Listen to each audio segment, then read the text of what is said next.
Saudara, kasus pelecehan oknum dokter kepada pasien terus bermunculan. Di Malang, Jawa Timur, Rumah Sakit Persada Malang menonaktifkan seorang dokter setelah pengakuan seorang pasien yang dilecehkan viral di media sosial. RS Persada Malang menginvestigasi dugaan pelecehan seksual seorang oknum dokter kepada salah satu pasien rawat inap pada September 2022. Investigasi dilakukan setelah muncul pengakuan mantan pasien yang viral di media sosial.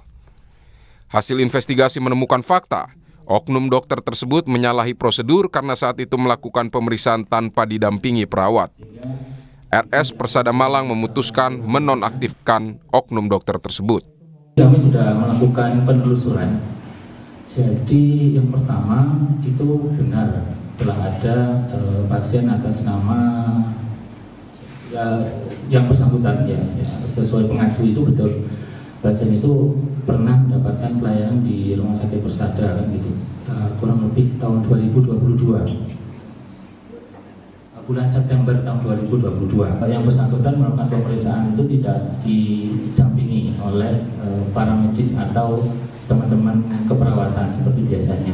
Diambil oleh Persada itu adalah menonaktifkan beliau dari pelayanan kan gitu, itu nomor satu.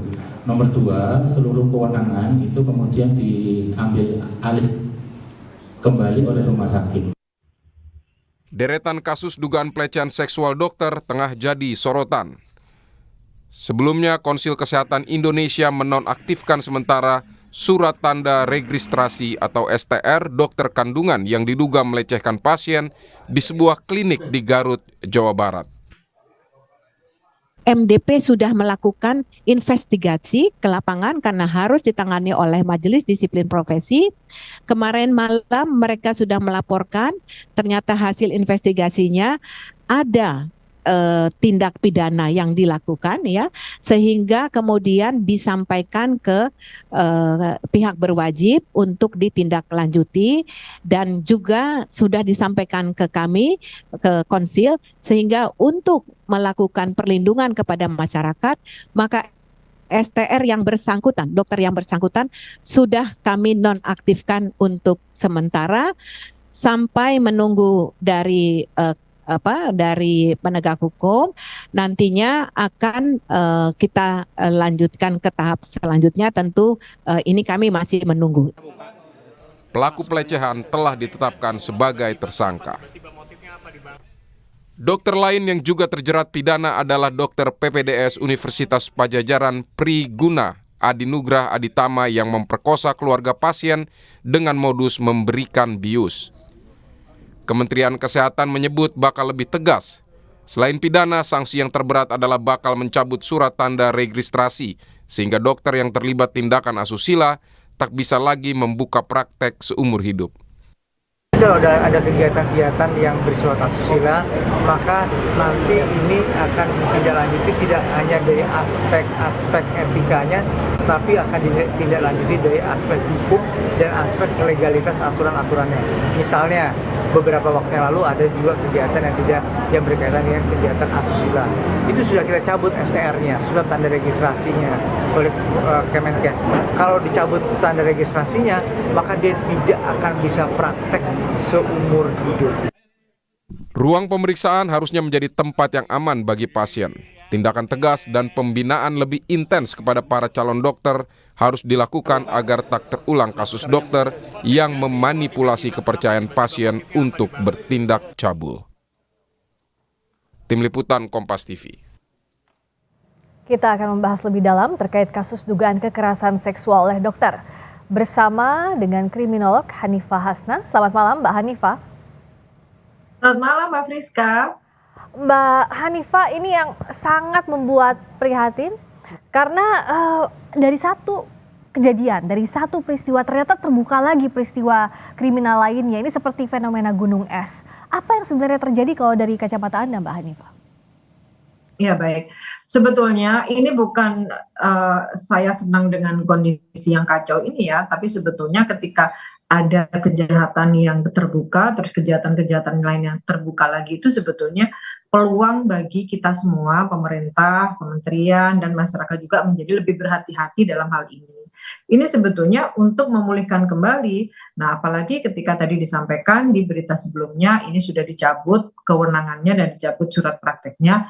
Ini sebetulnya sangat-sangat membantu. Di mana ketika dicabut semuanya berarti ini untuk melindungi dia sendiri dari perilaku menyimpang selanjutnya. Yang kedua, melindungi masyarakat pula sebagai pasien yang sudah sangat-sangat percaya dengan profesi dokter ini. Kemudian ini juga akan mengembalikan kepercayaan masyarakat karena sekarang ini semua jadi menjadi takut lagi, padahal kita semua kan sudah sedemikian rupa mengembalikan kepercayaan masyarakat bila berobat harus ke dokter saja gitu ya, karena di bagian-bagian tempat-tempat tertentu masih menggunakan cara-cara lain untuk berobat.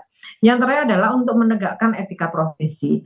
Nah, ini sangat-sangat diperlukan, tetapi jangan sampai hanya sekedar administratif semata. Karena hukuman secara pidana itu harus tetap ditegakkan, dilakukan secara transparan, dan dilakukan secara berkeadilan. Ini harus dilakukan oleh pemerintah.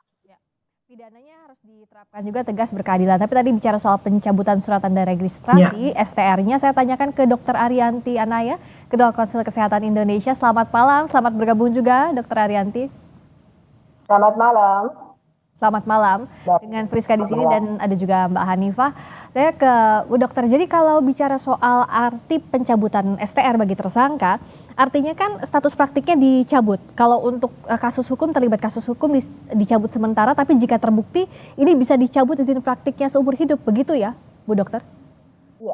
Ya, jadi seorang tenaga medis dan tenaga kesehatan ketika mereka sudah selesai menjalankan proses pendidikannya, mereka sudah lulus uji kompetensi dan dianggap layak, mampu untuk melakukan pelayanan kesehatan, maka mereka akan diberikan surat tanda registrasi. Surat tanda registrasi ini nantinya akan menjadi persyaratan untuk mereka mengajukan surat izin praktek, gitu ya. Nah, satu dokter itu misalnya bisa dia praktek di 3 tempat, mendapatkan 3 SIP, kita bilang SIP. Nah, dengan adanya kasus seperti ini, tentunya Konsil Kesehatan Indonesia mempunyai wewenang dan fungsi untuk bisa meninjau kembali STR yang sudah diberikan. Karena terjadi pelanggaran disiplin profesi yang telah dilakukan, maka STR-nya dicabut. Otomatis ketika STR dicabut, maka otomatis SIP, ya, surat izin praktek dari si dokter ini semuanya juga dicabut, gitu. Dan tentunya dia tidak boleh lagi melakukan pelayanan. Gitu, Mbak. Ya, kalau terakhir kan untuk tersangka Priguna ini sudah dicabut STR-nya. Kalau informasi terkini yang bisa kami dapatkan, dokter yang di Garut kasusnya bagaimana status STR-nya? Ya, untuk dokter yang di Garut, kalau yang di RSHS sudah kita cabut ya STR-nya dan kita sudah berkoordinasi dengan Dinas Kesehatan. Nah, untuk yang di Garut, karena kami sudah di bawah Konsil Kesehatan Indonesia ada yang disebut Majelis Disiplin Profesi. Nah, Majelis Disiplin Profesi sudah turun ke lapangan. Mereka sudah menemukan bukti-bukti dan juga sudah menyerahkan karena ada masalah terkait pidana dan sudah dilakukan koordinasi dengan pihak berwajib. Dan yang bersangkutan sudah dinyatakan sebagai tersangka, ya. Jadi untuk mengamankan maka kami juga sudah mencabut STR-nya dan berkoordinasi kembali dengan Dinas Kesehatan untuk mencabut semua SIP-nya. Oke, jadi sudah dicabut STR juga SIP-nya, berkoordinasi sudah dilakukan semuanya. Kalau dari Mbak Hanifah, artinya kan tadi kalau Mbak Hanifah bilang pidananya harus berjalan, tapi dari sisi Konsil Kesehatan juga sudah mencabut STR dan juga SIP. Ini bisa menutup celah adanya peluang terjadi tindak pidana asusila serupa, termasuk juga ini bisa memberikan efek jera artinya Mbak Hanifah ya? Iya. Jadi penjeraan itu kan sebetulnya tidak hanya kepada pelaku, tetapi menggentarkan orang-orang lain atau oknum-oknum lain yang kemungkinan akan melakukan hal ini. Dan ini sudah terbukti ya ketika ini ada kasus yang keluar, kasus-kasus yang lain juga keluar. Nah, hal inilah yang harus menjadi fokus dari Kementerian Kesehatan atau institusi medis ini untuk melakukan pengecekan ulang apakah ada SOP yang kurang pas gitu ya, atau ada hal-hal tertentu yang harus diperbaiki lagi. Ya, termasuk Mbak Hanifah yang juga sulit sebenarnya dari sisi korban. Banyak mungkin korban, masih ada korban-korban lainnya, tapi untuk melaporkan kasus pemerkosaan dari sisi korban, banyak yang tidak berani speak up. Nah, siapa-siapa saja yang bisa membantu hal ini, Mbak Hanifah? Ya, baik. Ini sudah bagus sekali ya Mbak Friska ya, karena sudah dibuka hotline untuk pengaduan, ini kan membuka peluang kepada masyarakat. Kemudian sekarang menyampaikan kepada media juga sangat-sangat mudah. Hal ini membuat masyarakat menjadi punya keberanian bahwa dia pernah menjadi korban, disertai dengan bukti-bukti yang mereka punya. Tapi walaupun demikian, kembali lagi bahwa kasus ini membuat mata hati atau pengetahuan masyarakat itu menjadi terbuka lagi untuk lebih aware lagi terhadap kondisi dirinya sendiri, bahwa dimanapun berada masyarakat itu tetap menjadi pihak-pihak yang sangat-sangat rentan menjadi korban, bahkan di ruang yang sangat-sangat steril ternyata itu tidak steril bagi keselamatan masyarakat. Nah, ini juga yang membuat impunitas ya, impunitas itu adalah profesi-profesi tertentu yang merasa bahwa dia itu aman dari pelaporan. Ternyata ini sekarang sudah terbukti siapapun yang melakukan kesalahan bisa dilaporkan dan dicabut kuasanya untuk melakukan praktek itu. Ini hal yang sangat-sangat bagus. Betul. Untuk kasus, saya ke Bu Dokter, kalau kasus yang di Malang update-nya seperti apa? Karena yang membuat juga publik mencengangkan, meskipun kabar baiknya adalah semua kasus ini satu persatu akhirnya muncul. Di Garut sudah, di Bandung sudah dicabut STR-SIP-nya. Kalau yang di Malang yang terbaru bagaimana, Dokter? Ke saya ya? Ya, silakan Dokter. Jadi kalau yang di Malang, kami baru mendapatkan berita melalui media. Ya, jadi tentunya kita juga harus berhati-hati dalam menyikapi semua berita yang ada. Kita harus melakukan tindakan cepat, tetapi juga harus berhati-hati. Nah, kami sudah berkoordinasi dengan Majelis Disiplin Profesi ya untuk melihat, untuk menunggu atau juga kita bisa memberi menanyakan terhadap adanya berita ini, kemudian melakukan penyelidikan ya terhadap laporan yang ada atau berita yang ada. Tentunya dari KKI akan terus melakukan atau menyikapi hal-hal seperti ini, karena tadi seperti Bu Hanifah sampaikan bahwa memang ini menyakitkan, tetapi ini adalah memberikan pembelajaran juga kepada masyarakat. Oke, jangan takut gitu ya, kalau kemudian ada hal-hal yang dianggap pada saat mereka menerima pelayanan itu, mereka menganggap ada hal yang tidak wajar ya, dirasa tidak wajar, itu untuk berani berbicara, karena hukum ini atau sanksi ini akan ditegakkan dan juga kejahatan ini kan bukan hanya kemudian dokter tidak mungkin melakukan kejahatan gitu ya, dokter ini juga manusia biasa gitu. Jadi di mana saja, jadi jangan merasa bahwa oh ini kan tenaga medis, ini nggak bisa diganggu gugat atau nggak bisa seperti itu. Nah ini bagus sekali, sehingga dengan seperti ini masyarakat akan tersadarkan gitu ya. Nah seperti contoh Malang ini, ya mudah-mudahan ini kita sedang menunggu, kalau memang ada jelas data-datanya maka kita akan menindaklanjuti dengan segera. Ya, tapi soal evaluasinya, Dok, saya setuju kalau semua profesi itu pasti ada celahnya, tergantung siapa manusianya begitu. Nah, artinya kan perlu evaluasi juga. Kita semua tahu lah untuk menjadi dokter ini tahapannya luar biasa. Untuk mendapatkan STR, SIP itu tidak mudah. Tapi kan saat ada dugaan penyimpangan di tengah jalan, apakah ada plan evaluasi ke depannya begitu, Dokter Ariyanti? Ya, ini kan ada dua ya kasus ya. Kalau di kasus yang di Hasan Sadikin, ini adalah residen. Residen ini belum menjadi dokter spesialis. Mereka masih menjadi tanggung jawab dari institusi pendidikannya. Ya, dalam hal ini dengan Unpad, yang kemudian mereka dititipkan di Rumah Sakit Hasan Sadikin. Jadi kalau dokter spesialis itu lebih dari 90% kegiatannya itu ada di rumah sakit. Nah, tentunya pengawasan itu harus dilakukan holistik. Bukan hanya dari rumah sakitnya sebagai tempat dia belajar, tetapi institusi pendidikannya, tempat di mana mereka masuk dan direkrut ya atau diterima gitu ya. Itu tetap menjadi tanggung jawabnya, bukan juga cuma rumah sakit sebagai tempat pendidikan. Nah, oleh karena itu tentu pengawasannya harus dilakukan secara bersama-sama. dari si institusi maupun dari si rumah sakitnya. SOP yang ada di rumah sakit itu tentu harus sudah disampaikan kepada para residen ketika mereka awal masuk dan akan berini dengan pasien. Nah, untuk memastikan bahwa ini akan berjalan terus, mereka pada saat masuk menjadi peserta PPDS, mereka sudah melalui tahapan uji MMPI, psikologi, ya, kesehatan fisik mereka itu penting, gitu ya, mental dan ini. Nah, tetapi memang kedepannya kita akan menghimbau agar tes MMPI ini, tes kejiwaan ini bisa dilakukan per 6 bulan sekali, gitu ya. Karena sekolah spesialis ini kan berat sekali, gitu ya. Dan tugasnya berat sekali. Mungkin juga ada permasalahan keluarga, ada permasalahan atau bebannya yang luas, yang berat sehingga menyebabkan mereka depresi. Nah, ini kan memungkinkan saja, maka evaluasi atau tes kejiwaan itu perlu dilakukan terus-menerus dan juga melihat kembali juga proses pada saat mereka menerima pendidikan ini supaya juga jangan kemudian mereka terlalu terbebani, terlalu berat over ini sehingga mereka juga akhirnya depresi seperti itu. Jadi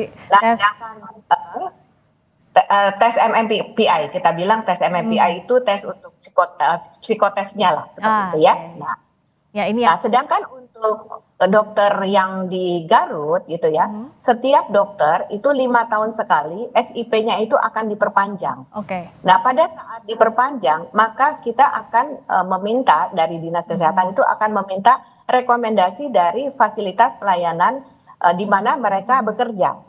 Nah, tentunya Vaskes ini harus menyampaikan, dokter ini kok ada masalah kejiwaan, ada disiplin profesi yang selalu dilanggar, atau misalnya dokter ini dokter bedah tapi sekarang udah tremor atau ada masalah dengan mata, sehingga ini menjadi persyaratan atau referensi untuk SIP-nya berikutnya tidak diberikan atau SIP-nya perlu ditahan untuk keselamatan pasien. Nah, berikutnya juga bagaimana kalau dari sisinya Mbak Hanifah, kita bicarakan hari ini pasti penegakan hukumnya harus berjalan dengan baik, termasuk juga tadi langkah tegas dari sisi profesi juga dilakukan. Nah, untuk mengembalikan kepercayaan kepada masyarakat, khususnya perempuan, Mbak Hanifah, apa yang bisa kita lakukan atau apa yang bisa dilakukan para pihak terkait?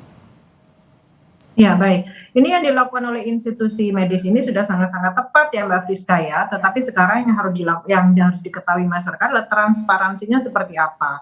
Seperti yang Bu Ariyanti sampaikan tadi, saya sangat sepakat sekali.